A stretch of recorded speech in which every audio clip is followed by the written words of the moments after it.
नहीं चाहिए ननद वाला ससुराल। कहते हैं हर घर में सबकी बराबर बात मानी जाए तो घर अच्छे से चलता है, लेकिन क्या हो जब एक घर में सिर्फ ननद अपनी चलाए। चलिए देखते हैं। ऐसे ही नंदिनी आज घर में चाप की सब्जी बना रही थी, तभी वहाँ रीमा आती है और उसको चाप बनाता देख लेती है। भाभी ये क्या, आप चिकन बना रही है? अगर मम्मी को पता चल गया ना कि आप इस घर में चिकन बना रही है तो आपकी खैर नहीं है। ननद जी, लगता है आपकी आंखों में मोतियाबिंद हो गया है, तभी तो आपको चिकन और सोयाबीन चाप में फर्क नहीं दिखाई दे रहा। भाभी ये कोई सोयाबीन चाप नहीं है बल्कि चिकन ही है। यहीं रुकी, मैं अभी माँ को बात करके आती हूँ। इतना बोलकर रीमा वहाँ से चली जाती है और अपनी माँ सुमित्रा के पास जाकर उसके कान भरने लगती है।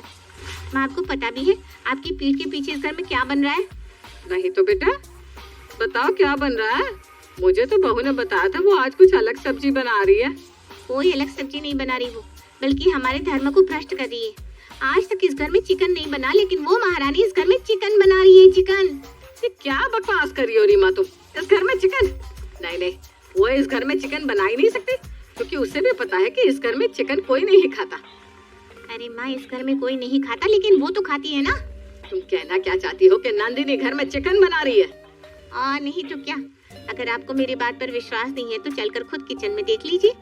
कानों सुनी ना सही, लेकिन आंखों देखी तो विश्वास हो ही जाएगा ना आपको। रीमा की बात सुनकर सुमित्रा किचन में जाती है, जहाँ वो चाप को फ्राई होता देख अपनी बहू से कहती है, नंदिनी ये क्या बना रही हो तुम? क्या बना रही हो माँ जी? चाप की सब्जी है, और क्या। और वैसे भी मैंने आपको बताया तो था आज मैं कुछ अलग बनाऊंगी। हाँ, तुमने कहा था तुम कुछ अलग बनाओगी, लेकिन तुम चिकन बनाओगी ये मुझे नहीं पता था। चिकन? चिकन कौन बना रहा है माँ जी? और आपको ये बात कही किसने कि मैं इस घर में चिकन बना रही हूँ? मुझे बहुत अच्छे से पता है कि घर में कोई चिकन नहीं खाता, तो मैं इस घर में चिकन क्यों बनाऊंगी? रीमा ने बताया कि तुम चिकन बना रही हो। अच्छा, तो ये बात है। मम्मी जी, मैं चाप की सब्जी बना रही हूँ और ये सोयाबीन चाप है। सोयाबीन? हाँ, सोयाबीन चाप दिखता चिकन की तरह होता है, लेकिन वो चिकन नहीं होता, वो प्योर वेज होता है। अगर आपको मेरी बात पर विश्वास नहीं है तो आप गूगल कर सकती हैं, या फिर आप अपने बेटे अनुराग को फोन करके पूछ सकती हैं। नंदिनी की ऐसी बातें सुनकर सुमित्रा रीमा को बुलाती है और उसके ऊपर गुस्सा करने लगती है। रीमा, ये क्या बेहुदगी है? जब तुम्हें पता है कि ये चाप सोयाबीन का होता है, तो तुमने मुझे ये क्यों कहा कि तुम्हारी भाभी चिकन बना रही है? वो माँ, मैंने ना सही से देखा नहीं था।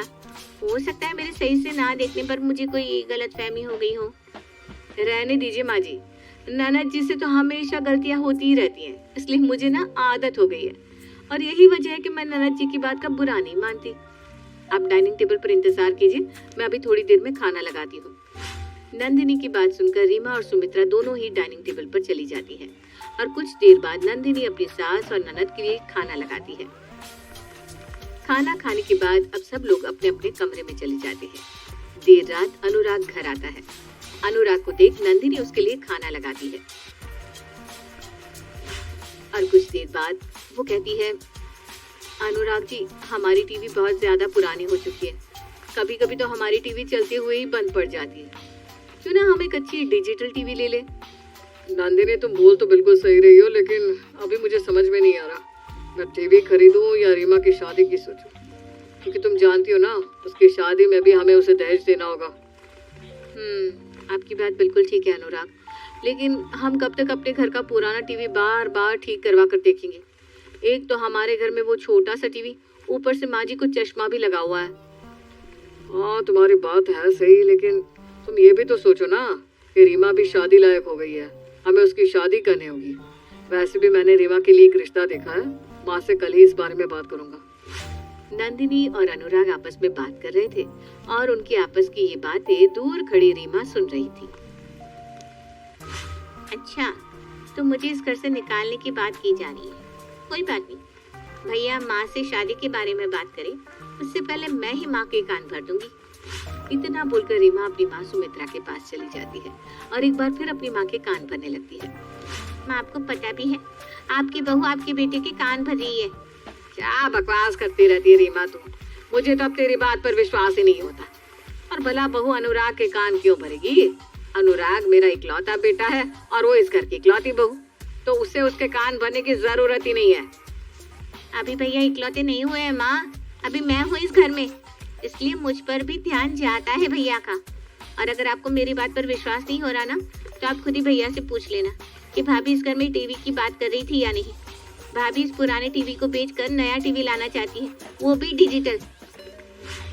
उस दिन की बात से सुमित्रा रीमा की बात पर विश्वास नहीं करती थी। वो उसे अपने कमरे में जाने के लिए बोल देती है। अगले दिन अनुराग अपनी माँ से रीमा की शादी की बात करता है। माँ, मैं यहाँ आपसे कुछ जरूरी बात करने आया हूँ। हाँ बेटा, बता क्या बात है। माँ, रीमा बड़ी हो गई है, समय के साथ उसकी उम्र भी बढ़ती जा रही है, इसलिए मैंने उसके लिए एक बहुत ही अच्छे घर का रिश्ता देखा है। जैसे अपना छोटा सा घर है ना, वैसे ही वो घर भी है।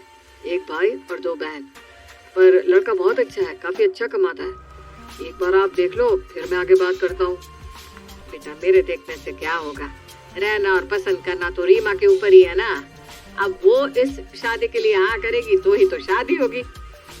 हाँ, तो ये फोटो आप भी देख लो और रीमा को भी दिखा दो।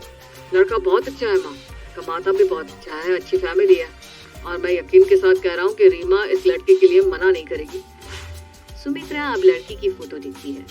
सुमित्रा को रीमा के लिए वो लड़का पसंद आ जाता है, लेकिन जब सुमित्रा वो फोटो लेकर रीमा के पास जाती है और उस लड़की का बायोडेटा उसे बताती है तो माँ, लड़का अच्छा है, अच्छा कमाता भी है, मुझे लड़का पसंद भी है, लेकिन मैं इस घर में शादी नहीं करूँगी। क्यों ननद जी, आप इस लड़के से शादी क्यों नहीं करना चाहती? क्योंकि इसकी 2 बहनें हैं। आप समझ रही हो भाभी, 2 ननद। मैं ननद वगैरह को नहीं झेल सकती। मैं उसी घर में जाऊंगी जिसमें इकलौता लड़का ही हो। रीमा, 5 उंगली एक बराबर नहीं होती, पर क्या हुआ अगर उसकी 2 बहनें तो? अरे आज है, कल नहीं है। भाभी, आपको पता नहीं है ननद कितनी तेज होती है। सास बहू के बीच जितनी भी बहस होती है ना, उन सबके बीच ननद का ही किया कराया होता है। इसका मतलब तो ये हुआ कि मेरे और नंदिनी के बीच में जितनी भी लड़ाई होती है, उन सब की आग तू ही लगाती होगी। माँ, मैं ऐसी नहीं हूँ, मुझे क्या मिलेगा मेरे घर में आग लगाकर? हाँ, तो इस लड़की की बहन भी ऐसी नहीं होंगी। देखो, संडे को लड़के वाले आ रहे हैं, इसलिए तुम रेडी रहना। और ये बात मैं खुद से नहीं बोल रही, बल्कि तुम्हारे भैया बोल कर गए। नंदिनी की बात सुनकर रीमा अपना मुंह बनाकर वहाँ से चली जाती है।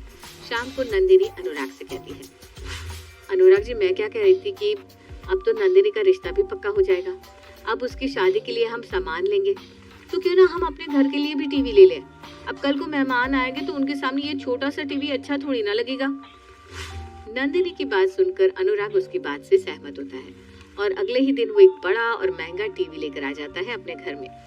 इतना बड़ा और महंगा टीवी देखकर रीमा एक बार फिर अपनी माँ के कान में बुदबुदाने लगती है। देखा माँ, क्या कहा था मैंने आपसे? कहा था ना, भाभी भैया को टीवी लेने के लिए फोर्स कर रही है, और देखो कितना बड़ा और कितना महंगा टीवी लेकर आ गए भैया। भाभी तो जरा भी नहीं सोचती कि भैया के ऊपर कितना प्रेशर है। अरे कल को मेरी शादी होगी तो उसमें भी तो खर्चा जाएगा ना। लेकिन नहीं, इन्हें तो अपनी ख्वाहिशें पूरी करनी है।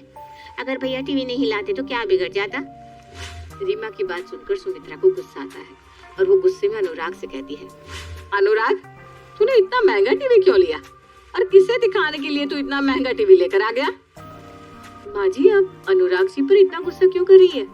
और वैसे भी ये टीवी मैंने मंगवाया है अनुराग जी से, क्योंकि अपना टीवी खराब हो रहा है, अपना टीवी छोटा भी है।